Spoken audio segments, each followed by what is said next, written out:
all looking at ways of making our homes more sustainable, and it's not just to reduce our environmental footprint, it can be a lot cheaper for you. So that's pretty important. Our mate Chris Kohler discovers being green can save you a bit of money.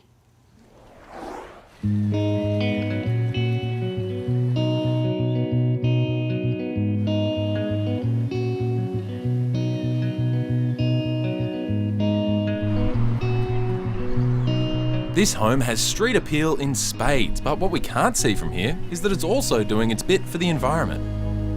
So Francis and Neil, what inspired you to build sustainably when you built this place? There's a couple of reasons. First, we wanted to live in a really comfortable home all year round without using a lot of energy, so we are quite passionate about environmental concerns. We've faced our windows towards the north and positioned the eaves so that the winter sun can shine in and hit the floor of those north-facing rooms and warm it up during the day. Fantastic. During the summer months, the sun is at a much higher angle, so the eaves and the louvers prevent the sun from striking the glass and warming up the interior.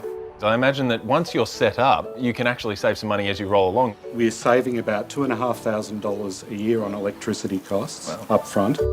Even the flooring helps keep the home warm in winter and cool in summer. It's made out of porcelain, and the way they get the imprint of the timber on it is it's a digital image. Because the house is passive solar design and our north is here, it means that it's been designed so that the sun can actually come in and heat these tiles. So you'd happily pad around here barefoot in the dead of winter, first thing in the morning? I never wear shoes inside, so early in the morning on a cold winter's day I can come downstairs in bare feet, and you can feel that the floor is a few degrees warmer than the ambient air temperature.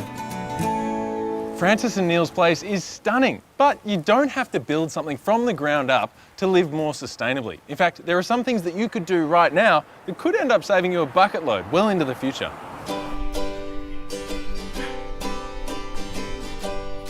There's a lot of things you can do on a limited budget, or even if you're a renter. So small things like draft sealing, like sealing up little cracks and gaps around windows and doors. That's very cost effective. Andrew's home was built in the 1930s, but it's keeping up with the latest standards in sustainability. Renovations are a great opportunity to do things like put insulation in the walls, work on plumbing, rainwater tanks, think about appliances, heating systems, hot water. If you have a few $1,000s to spare, solar panels can be a great first step. We've done some analysis on that, and we've found that they pay themselves back within, say, 4 to 7 years in most parts of the country. I've got one more for you because we're coming into the warmer months now. What's the best way to keep our places nice and cool this summer without spending a lot and without hurting the environment? Just some simple blinds on the outside of the windows. Try and stop that heat getting into the house in the first place. Yeah, low tech can be best sometimes. Yeah. Wow, a lot of good tips there. Really interesting stuff about the angles of the sunlight. That must make a huge difference overall, especially in winter. Well, that's it. There's a huge arc and degree of your sun. Yeah. Come summer, come winter.